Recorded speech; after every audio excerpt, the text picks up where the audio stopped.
anticoagulation in patients with venous thromboembolism. So as all we know, venous thromboembolism remains one of the leading cause of morbidity and mortality globally. So and effective management is crucial in preventing complications such as recurrent thromboembolic events and long-term complications like post-thrombotic syndrome. So and as we begin, I take pleasure in inviting our chief persons. First, Dr. Sandeep Mahapatra sir, who is Director, Department of Vascular and Endovascular Surgery, Nizam's Institute of Medical Sciences. And I'm so proud that he is my HOD, sir. So he is well known for his round-the-clock availability in one and only government institute in both the Telugu states, AP and Telangana, that is NIMS. So I welcome Sandeep, sir. Good afternoon, sir.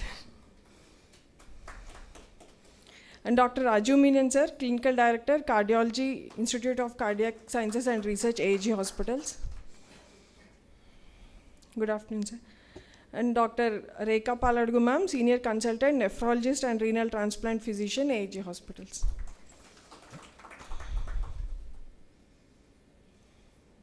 Sir, good afternoon.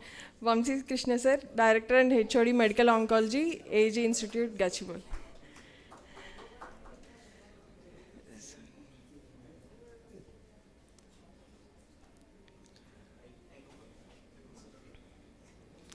Good afternoon, sir. I'm looking forward for the thoughtful and knowledgeful session this afternoon. And today we'll begin with managing oral anticoagulation in patients with VTE-A by presentation with Dr. Nihar Ranjan Pradhan, sir, our HOD, Vascular and Endovascular Sciences, AIG Hospitals.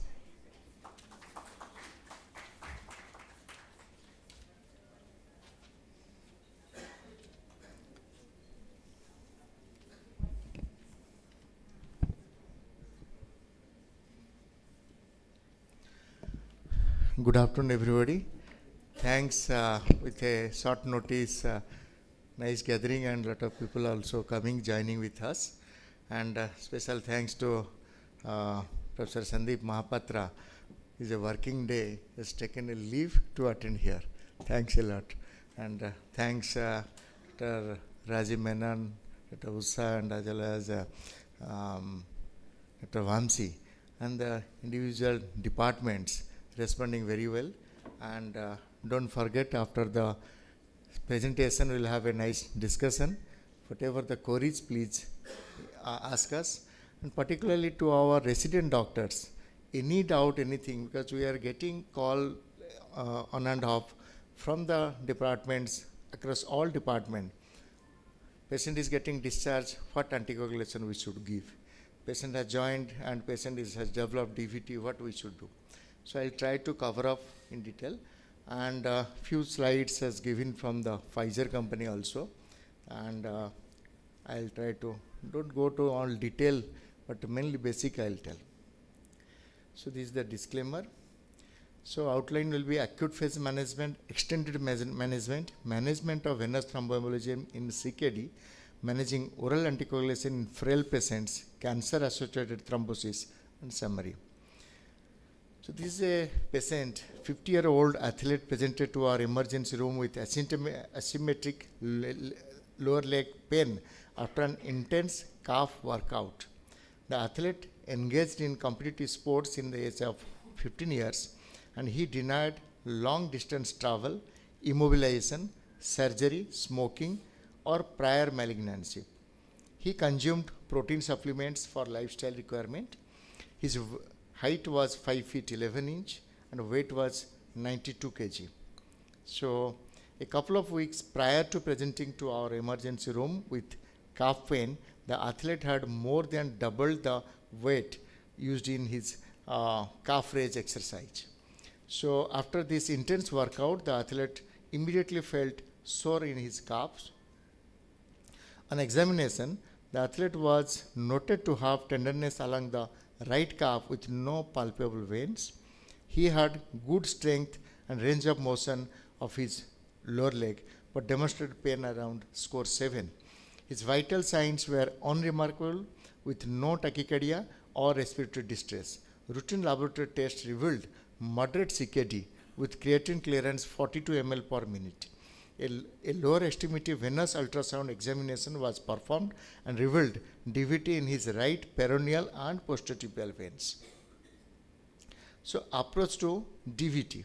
This is a very important table for all of us and particularly to our resident doctors. Please remember it or keep in our resident doctors. We used to ask them, keep a printed thing in your pocket or in a mobile. So this is modified well score. The modified well score is a score out of 9 based on risk factors such as recent surgery and malignancy as well as findings on clinical examination. And active cancer, the modified well score risk factors. Active cancer is 0.1, patient receiving treatment for cancer with the previous 6 months are currently receiving palliative treatment. Yesterday, this time, one patient came who was carcinoma cervix last 4 years. Chemo radiation has taken in Basavataram Hospital. They came with DVT last 2 weeks on anticoagulation, but still the swelling is there. To second opinion, they came to us. So similarly, paralysis, paresis, or recent plaster embolization of the lower extremity 0.1, recent bedridden for more than 3 days or major surgery within the previous 12 weeks requiring general or regional anesthesia 0.1, and localized tenderness along the distribution of the deep venous system 1, interleg swollen 1, calf swelling at least 3 cm larger than the on the asymptomatic side, that is 1, pitting edema confined to the symptomatic leg 1, collateral superficial veins 1, previously documented deep vein thrombosis 1, alternative diagnosis at least as likely as DVT is -2. If score is more or equal to 2, then most likely DVT. If less than that, unlikely. So symptom and diagnosis test of venous thromboembolism. As I told, symptom like pain, swelling, redness, and pitting edema, bluish discoloration of skin.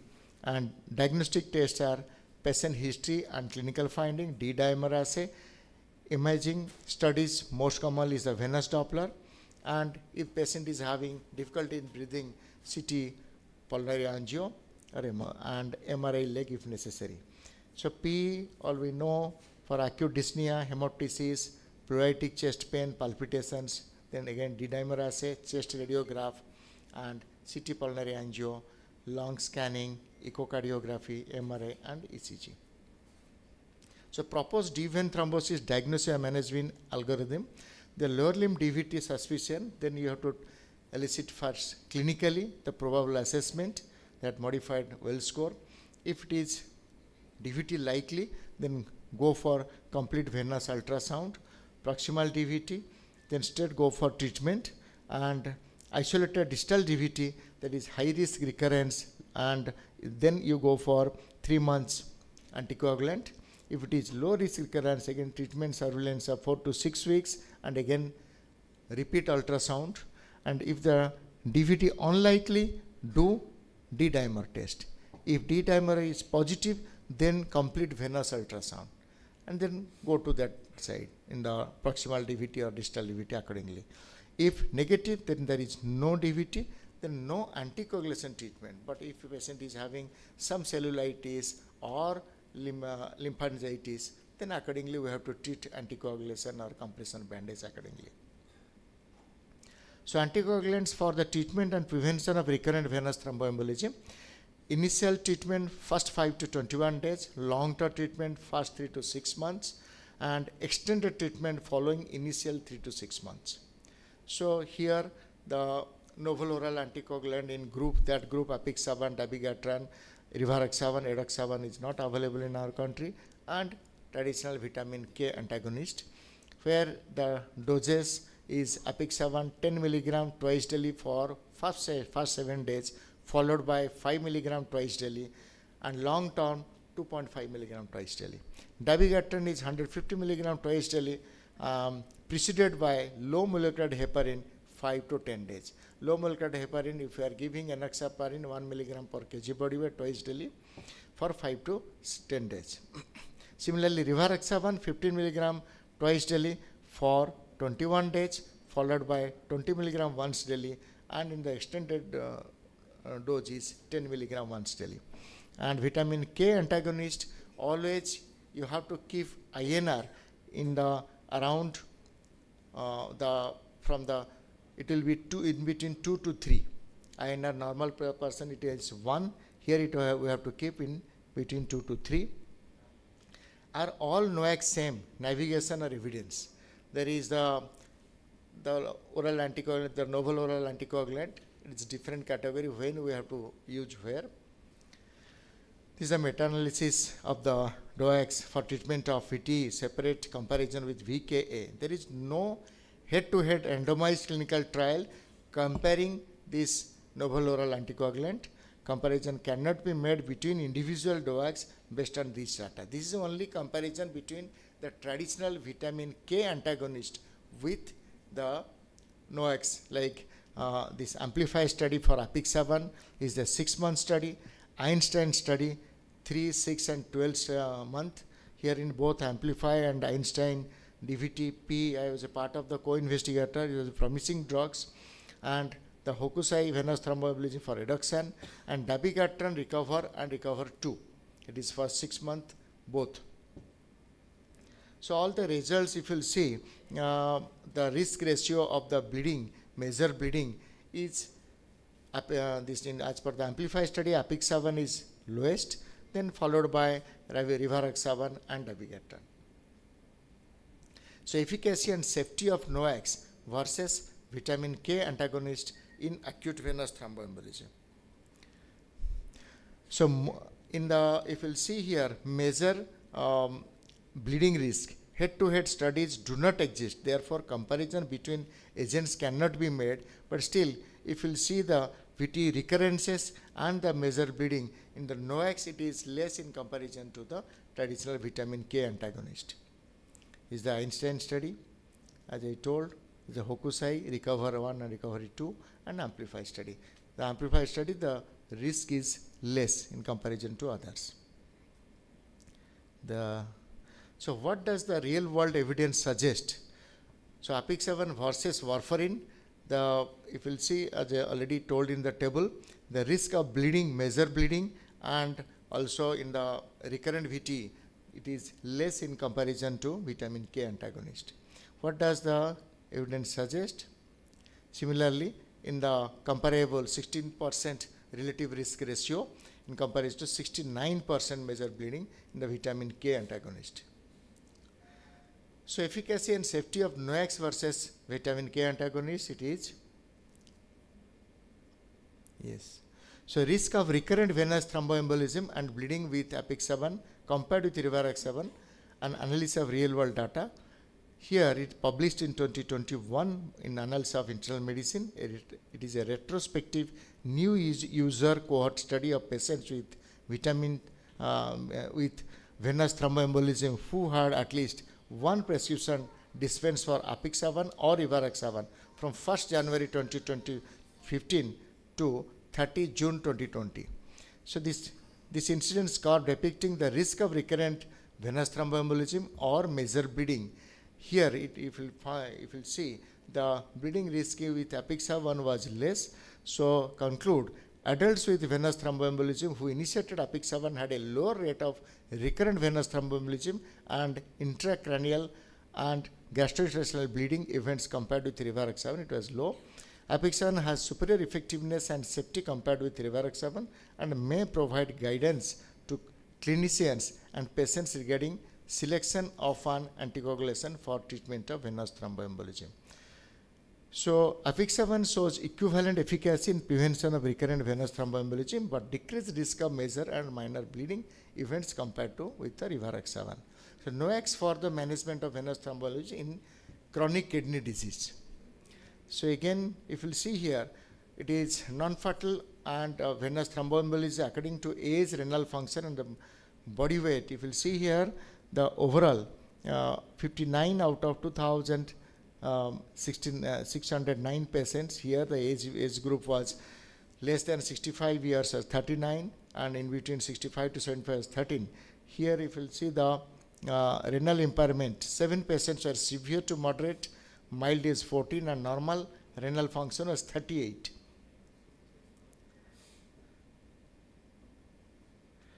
So measure bleeding according to age, renal function.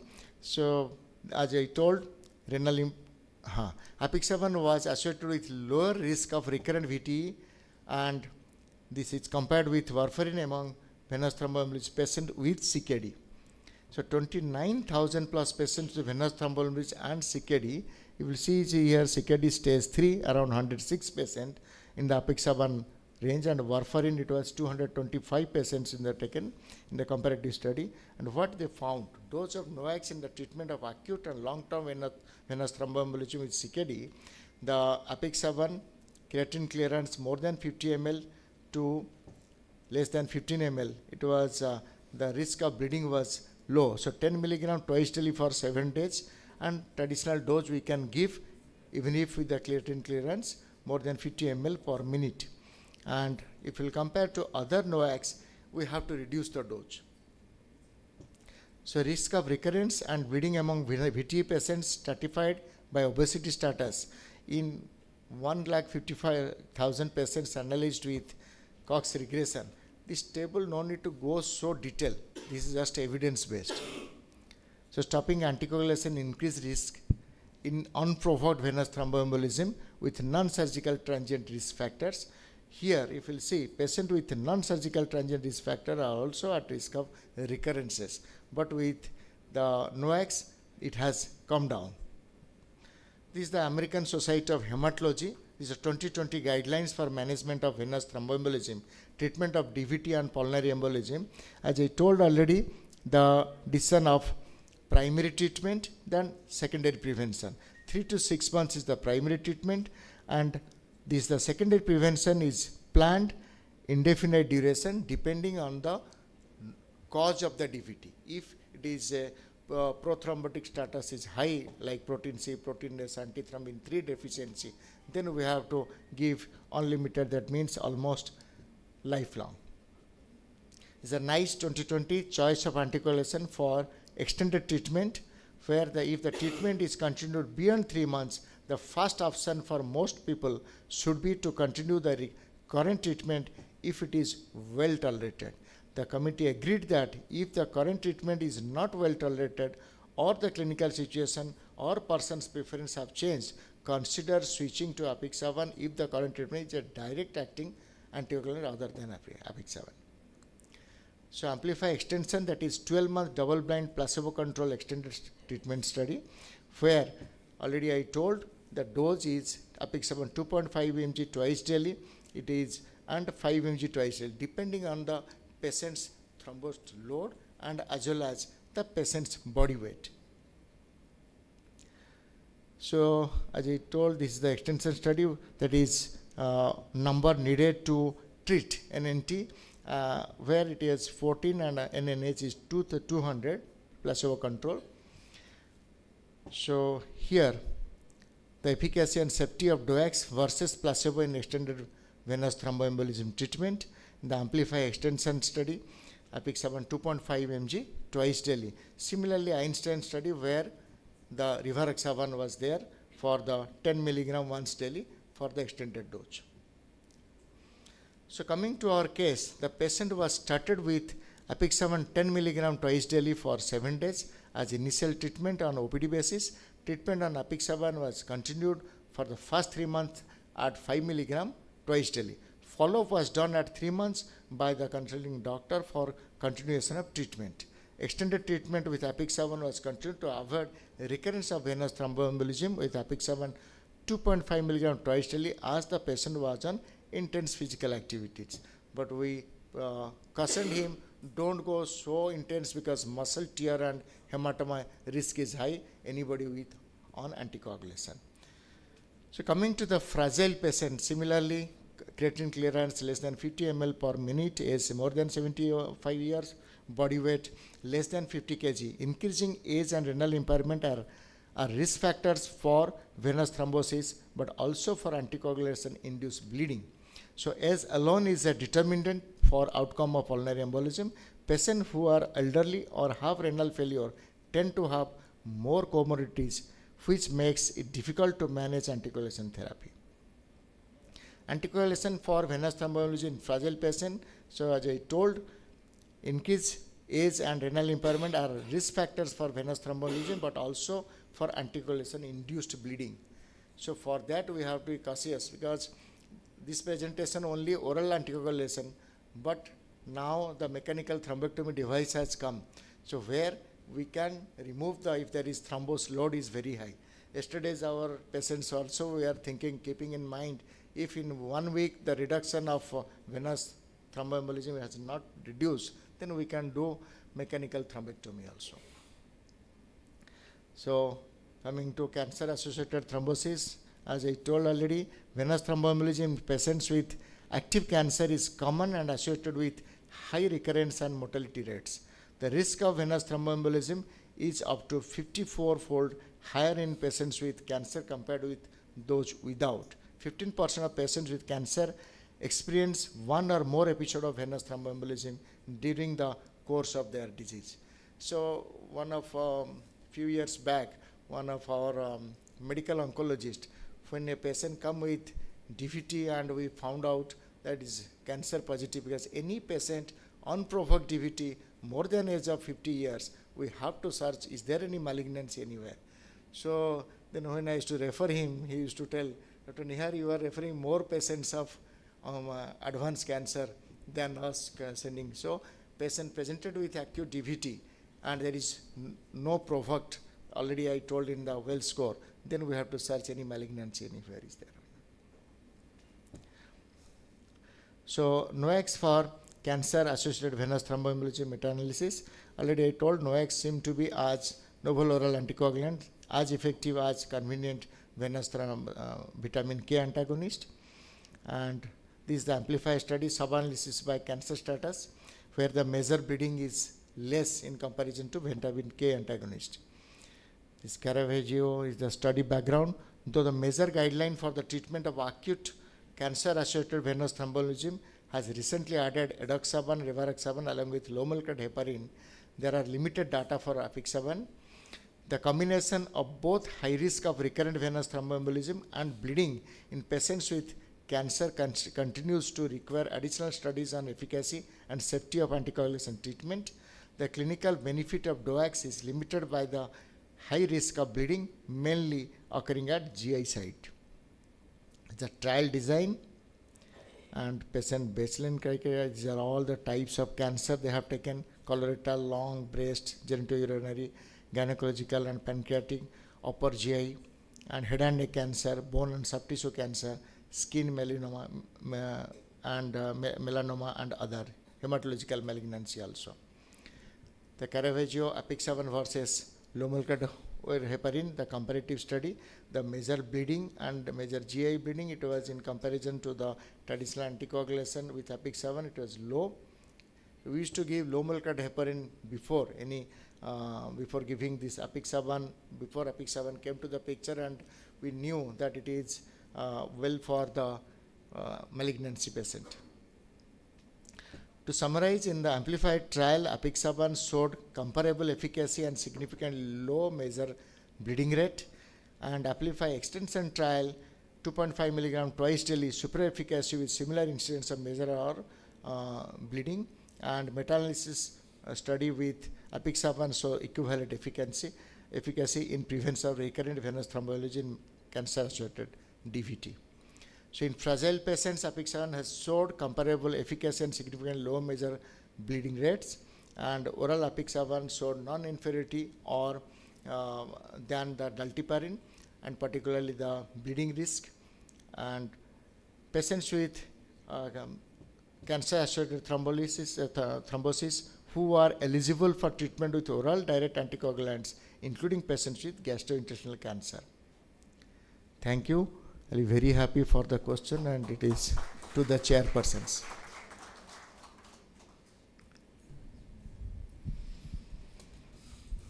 Sorry, actually, recently I had some common cold, so voice is not that good. Yeah.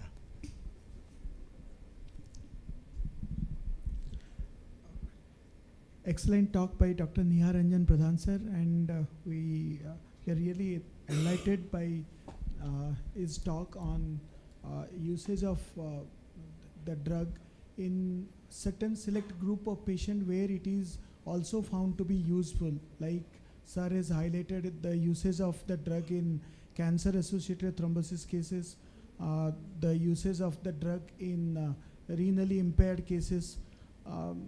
Previously, before this drug, as sir has highlighted, we know that some cases of long-standing cancer cases, people have gone with the low molecular heparin alone for a longer period, like 6 months. People have given the treatment, which is definitely painful to the patient. In clot trial, people have gone with the dalteparin. Better than that is they have shown in these trials that you can go ahead with apixaban and get a similar type of results. So it's quite encouraging.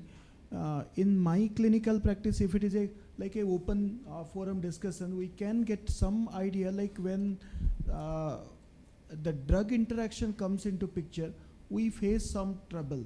Like in patient who are tuberculosis, receiving the ATT drugs, or patients who are receiving the anti-HIV like containing ritonavir drugs, there we find the interaction with the all sorts of NOACs. Maybe you can highlight on any such experience you have experienced. Yeah, thank you, sir.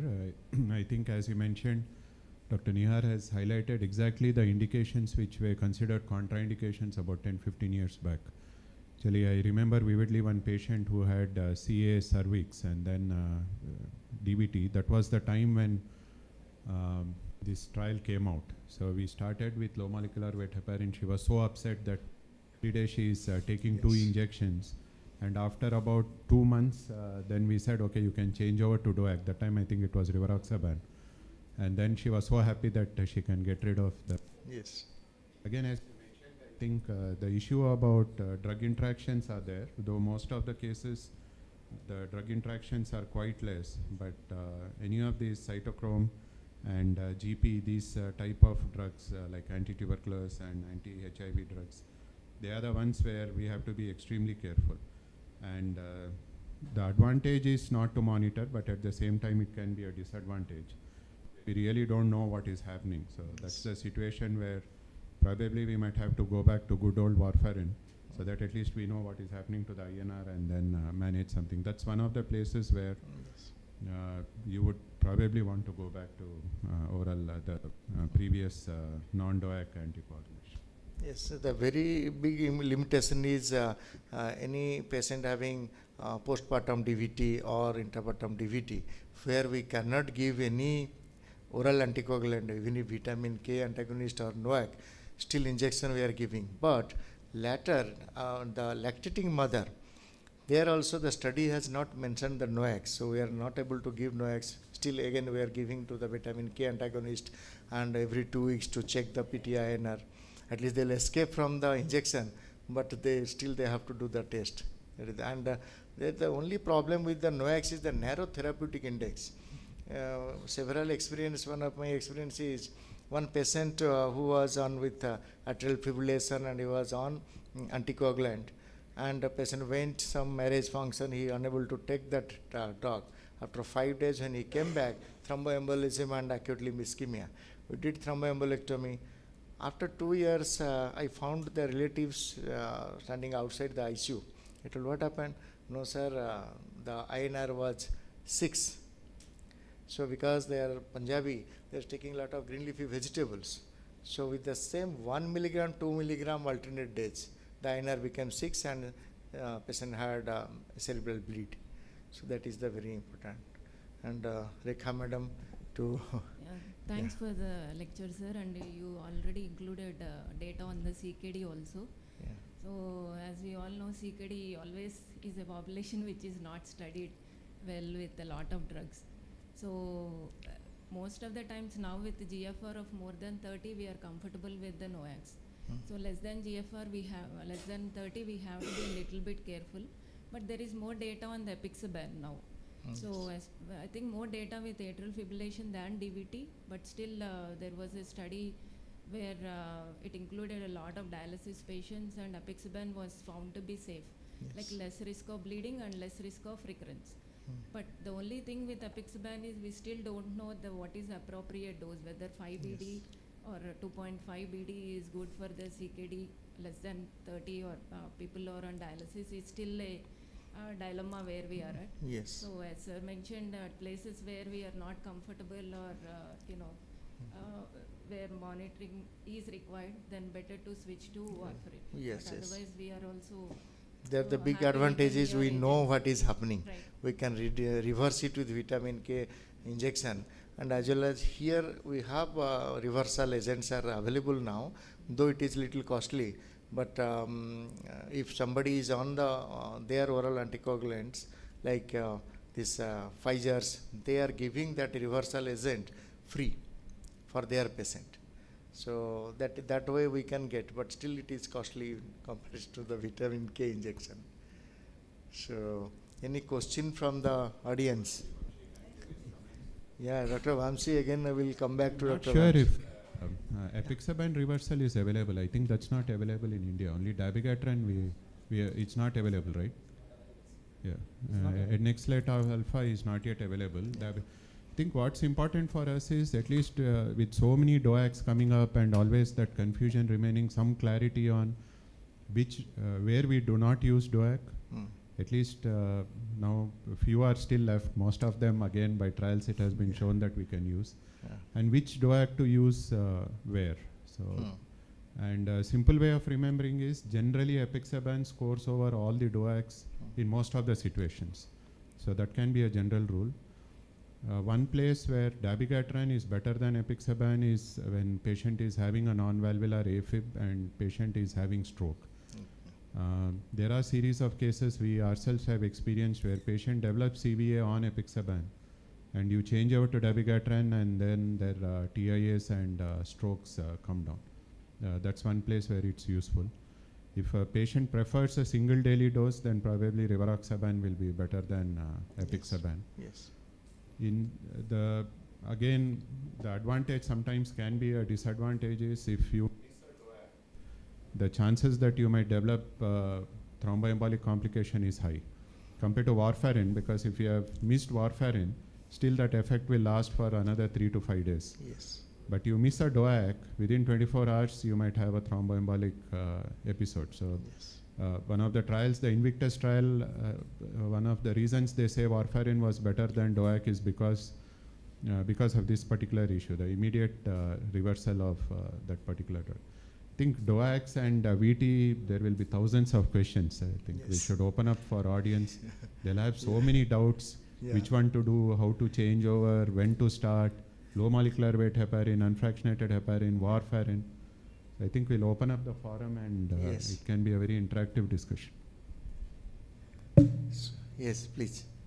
Sir, a good talk. Congratulations on the recent thing you have posted in the consultants group, that you have access to intravascular evacuation of DVT, intravascular approach to evacuate DVT. Yes. With the medication that you told, can we cut down that procedure, or how much we can reduce the initiation of IVC filter or intravascular access with this medication? Good question. Actually, this IVC filter, when it came to market 1.5 decades back, that time left and right, still I remember 2010, we went for the animal who have to learn to put a filter. But now we have seen, when I was in UK, to remove that, why they plan to remove that filter? Because instead of 1 leg DVT, now 2 leg DVT, thrombus load. So then to remove that, literally it was stuck to the IVC. We had to remove that part of the IVC. Again to put one PTFE graft, again lifelong anticoagulant. So for that, the filter role is highly selective and minimal.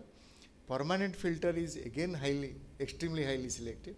So temporary filter we put where we are unable to give anticoagulation for some surgeries or something, some bleeding risk is there, and patient is having thrombus load. To prevent thromboembolism, we can escape with a temporary filter. But we have to remind to the patient that we have to remove it within 1 to 2 months. If you delay, it will be temporarily become a permanent.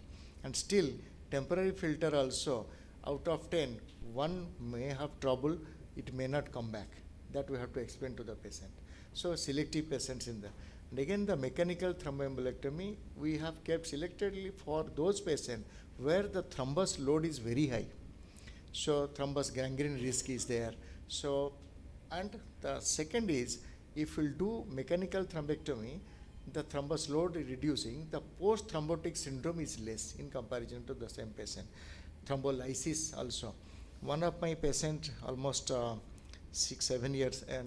years back, the patient ITP employee, protein C deficiency.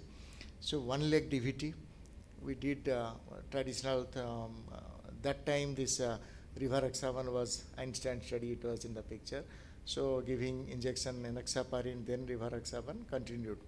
So after 2 years, Doppler he did no more thrombus. So I told him that low dose you have to continue. He stopped it. Again after 1 year, he came back with a DVT on the opposite limb. Here I did catheter directed thrombolysis. Within 48 hours, it reduced, almost minimal was there, and discharged within next 24 hours. Then when the follow-up they came back, the question from the wife was, why you did not do on the opposite limb also? Because that time still if you compare, the left leg is having more swelling than the right leg, where the traditional only anticoagulation happened. So post-thrombotic syndrome is less if you are doing catheter directed thrombolysis or mechanical thrombectomy. That is the big advantage. Only disadvantage is budget, and it is one intervention. And thrombolysis where we are doing, we have to be sure the risk of bleeding is low in those patients. More than 50 to 60 years of age, we have to be very cautious to do that. Young patient, we can do almost 100% if there is no contraindication, thrombolysis or mechanical thromboembolism. The new mechanical thromboembolism, what we said, there no need of thrombolysis. The technique is very good. So they are developing day by day. Once the cost will come down, then it will be very helpful for the patient. One more question, sir. Yeah. Quite often in a contrast study, we see that the segmental and subsegmental filling defects in the pulmonary arteries, how important it is to treat those filling defects, provided there is no clot in the main or the right and left pulmonary arteries.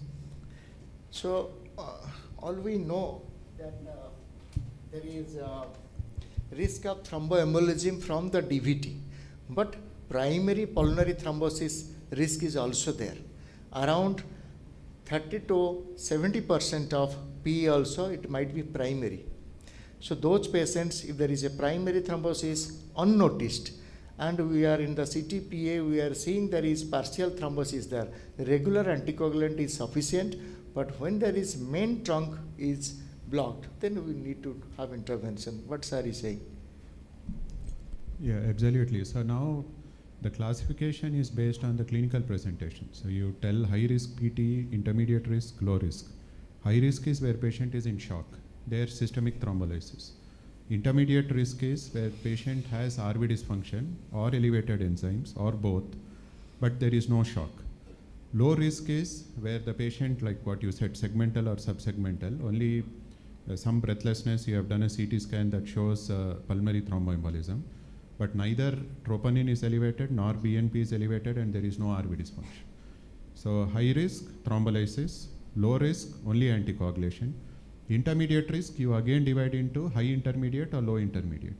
So high intermediate is no shock, but RV dysfunction and enzyme elevation is there. There we do catheter directed procedures.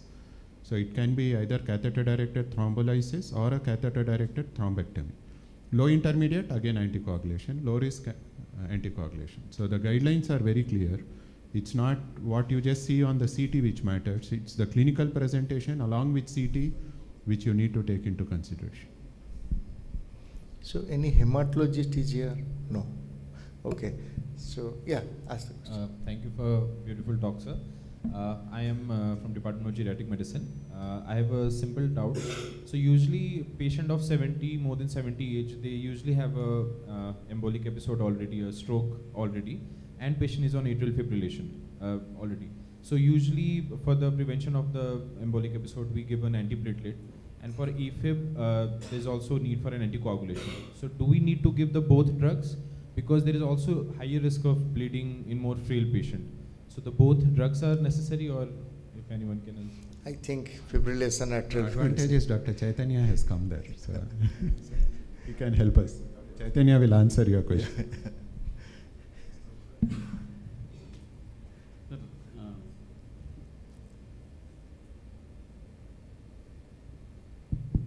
So whenever there is a coexisting condition of both arterial and venous stroke, we need to stratify the patients. So we need to stratify in terms of what is the etiology of the stroke. If it is a small vessel disease, which happens because of the arteriosclerosis, then there is no point in giving an antiplatelet. We can just continue anticoagulation.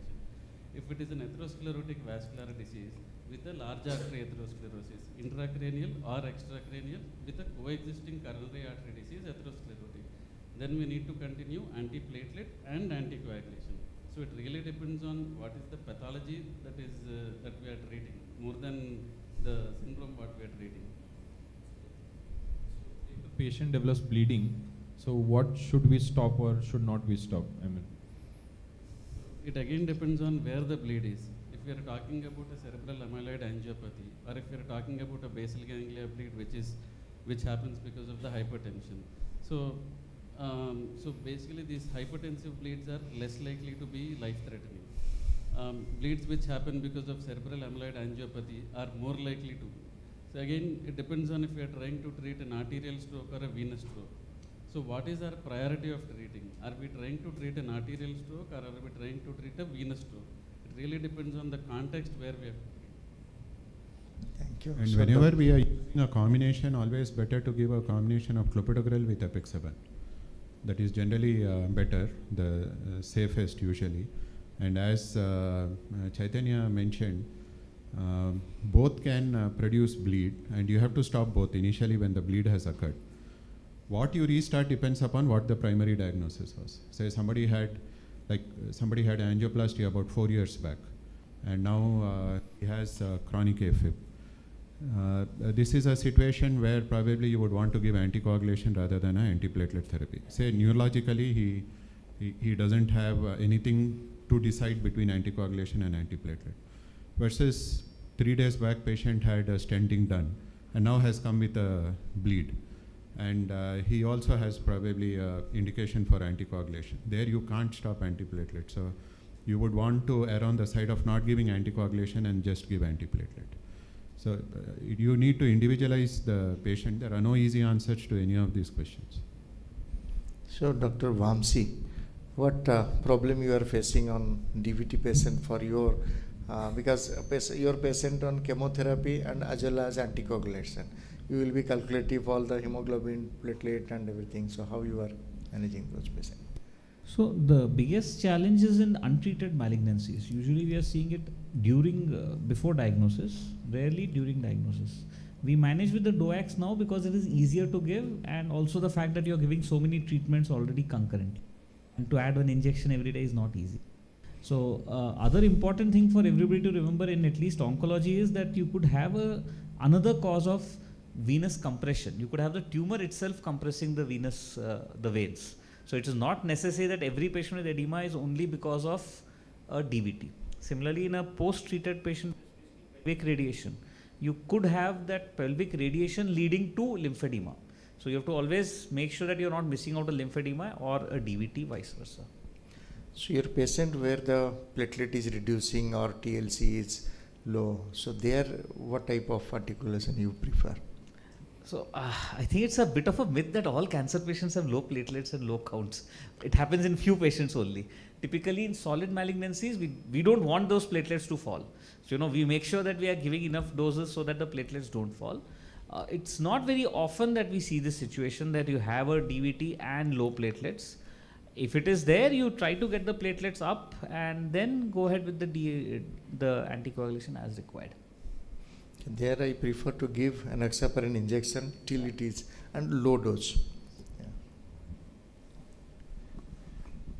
One of the things which Vamshi was mentioning was it was a NEJM lead article where they showed that unprovoked DVT, if you just follow up for the next 2 years, they almost, I think it was around 20 or 25% developed malignancy. Yes. So very, very important that just because it was unprovoked DVT, we don't leave it and say nothing is going to happen. Keep a very close watch. Yes. And we have ourselves seen so many patients developing breast malignancy, and we have had some patients who developed stent thrombosis, and then later we were not able to understand why she developed stent thrombosis, young lady, hardly around 35 years.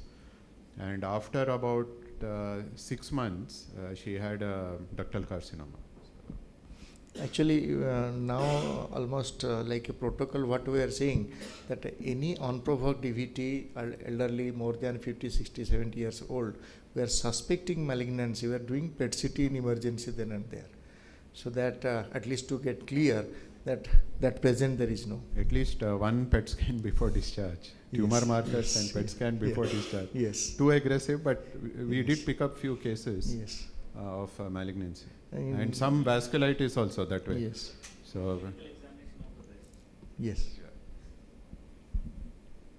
And to continue the discussion, like what doctor recently mentioned, both arterial and venous thrombosis, one should be also watchful to see for presence of APLA. So many times we see these type of things where probably till this time VK is an effective option rather than going with NOACs. Yes. So one has to see this one. Yeah. The interesting point that the case presentation sir has mentioned regarding the boy who was taking that's weight gaining from I mean he was taking some Yes, protein products, powder. protein Yes. powder.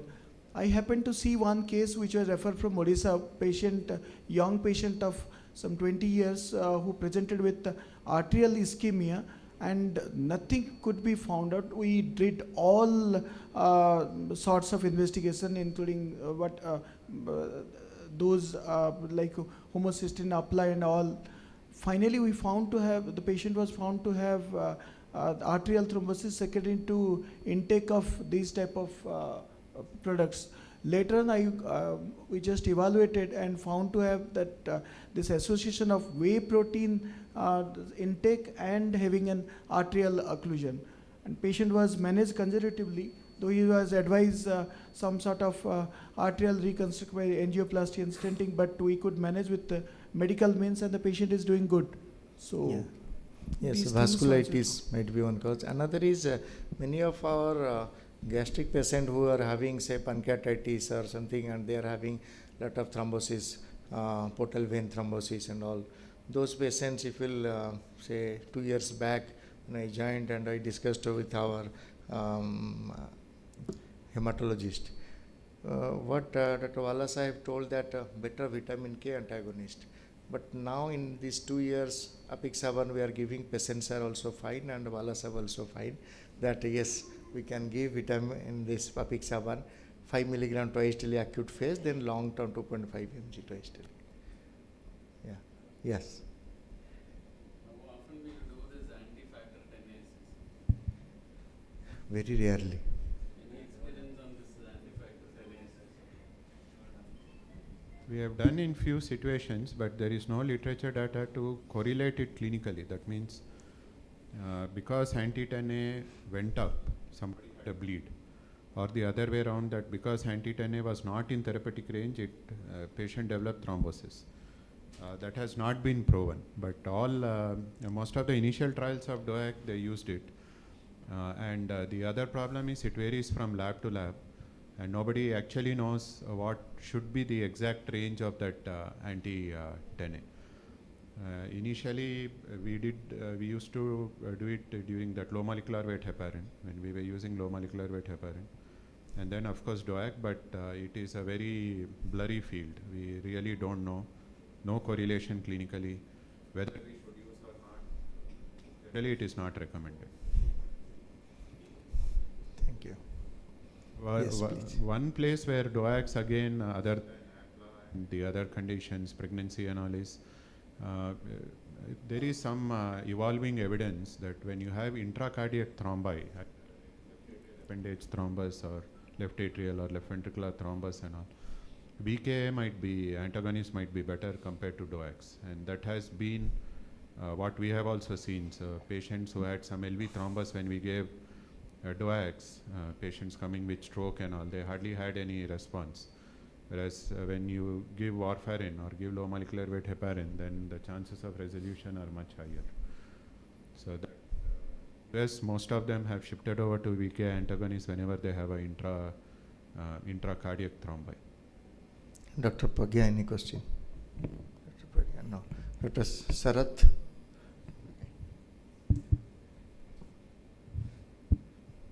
And one more, there is no proper guidelines for this mesenteric arterial or mesenteric vein thrombosis. Just because in this institute we are seeing lot of mesenteric artery and mesenteric vein thrombosis regularly, sir. As there is no proper guidelines based on unusual site thrombosis, how the guidelines are there for anticoagulation, we are following that. If it is an artery post procedure, we are adding both antiplatelets and prophylactic anticoagulation. Because for mesenteric vein or portal vein, splenic vein thrombosis, we are following the unusual site thrombosis guidelines, like for 6 months, and extended based on the symptoms and repeat ultrasound Doppler that we are following. And for this antifactor 5 mutation, when we have to test, there is like for every unprovoked DVT or provoked VT, usually we won't test it because that won't change our treatment plan anyway. So when there is repeated thrombosis, unusual site thrombosis, or young males or females with unusual site thrombosis, young pregnant males with recurrent stillbirths, live births, preeclampsia, and when there are that scenarios, to identify the disease and to identify the hypercoagulable condition, then we might plan for this antifactor 10A, prothrombin gene, G2021A, that we can plan, just to know for how long we have to give anticoagulation. Even though we get the genetic test, the treatment plan won't change, but we can reassure the patients that you have to take for this long time, or your future generation have to be tested at this particular point of time. So for just for genetic counseling, we need this genetic test. Even remaining tests, protein C, protein S, that we can do at any point of time, stopping the anticoagulation. So yes, actually that is always we have to focus on the primary etiology. What was the cause, whether pancreatitis or what is the cause of vasculitis, anything. There we have to give long term. Yes. Yeah, please. Yes. So want to discuss, recently we have one patient in our ICU. There is a primary, is a precious primary, is a 42-year-old female, and came with the sickle cell disease, sickle cell crisis, intubated on ventilator. When we found out is a popliteal DVT, and partial is a femoral part, but there is no RA-RV stand and no tachycardia, hypotension. Now we have extubated that, everything is doing. Platelet count was low initially because that time we were thinking sickle cell crisis leading to the ALF. So platelet count was around 20-25 and the INR was the borderline. That time we don't have much option, so we started at the low molecular weight heparin. So I want to know the course of the disease because they are pregnant lady, there are high chance of thrombosis in the near futures. What could be the management further for this DVT purpose only? Actually, what you have done correctly, because when the platelet 1A is low and there is DVT, we have to give anticoagulation, but it should not be. So low molecular heparin, enoxaparin is safe one. So but the big advantage is only 12 hours it works. So if you are following the platelet, then we can wait for the next. Now things are recovering. Platelet count is around 3 lakhs. So continue with the this NOACs. We can start with either apixaban or rivaroxaban. So no problem. We can give the regular treatment for those patients. Okay, so we'll take your review, sir. Yes. If she is pregnant, you can't give. DOAC is contraindicated in pregnancy. Yeah, He is pregnant? Yes, pregnancy. So I could not hear that. So only low molecular weight heparin. Yes. Only, sir. Injection. Okay. Only injection, low molecular heparin, twice daily. So yeah, and, 60 VDC is on. Yes. So we have to stop it 24 hours before planned delivery, and again we have to restart after the bleeding risk is reduced after the post delivery. Okay. We have to stop it at least 24 hours before. So that pregnancy, but I could not hear. Yes. Thank you. just not related to this talk, but the places where DOACs should not be used and present contraindications: pregnancy, mechanical prosthetic valve, mitral stenosis, rheumatic heart disease, that is valvular intervention.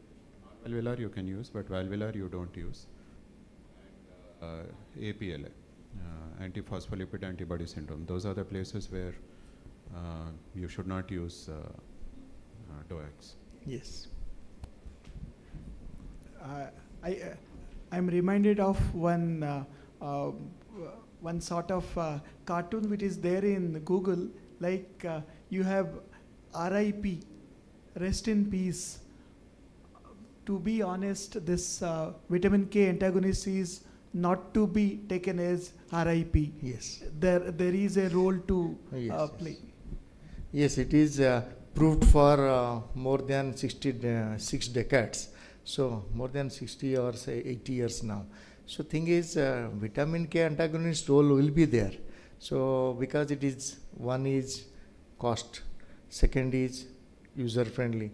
But only thing is that interaction with other drugs, alcohol and so many things. Still I remember some almost when NOACs were not there 15 years back, and patient on and off DVT. What he was doing, he was stopping the tablet for alcohol. Again he is starting when the leg swelling occur. So that is the thing. Yeah.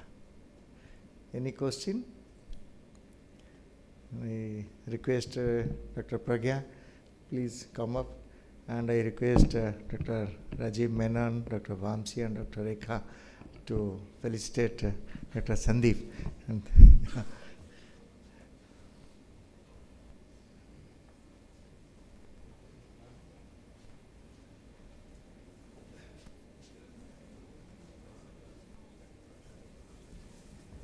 Dr. Sarath is our silent worker. He goes on doing work and work. Yeah, please come.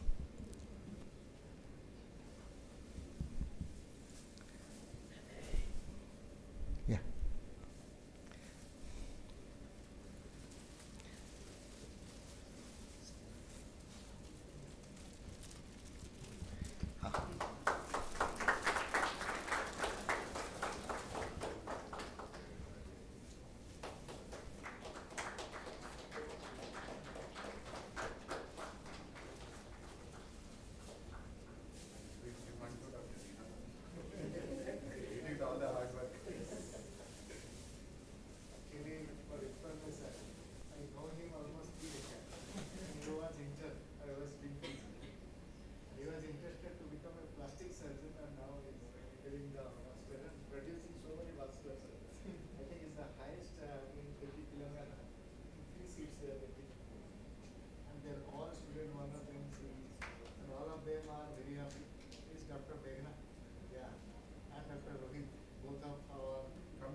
please join in the faculty lounge for lunch.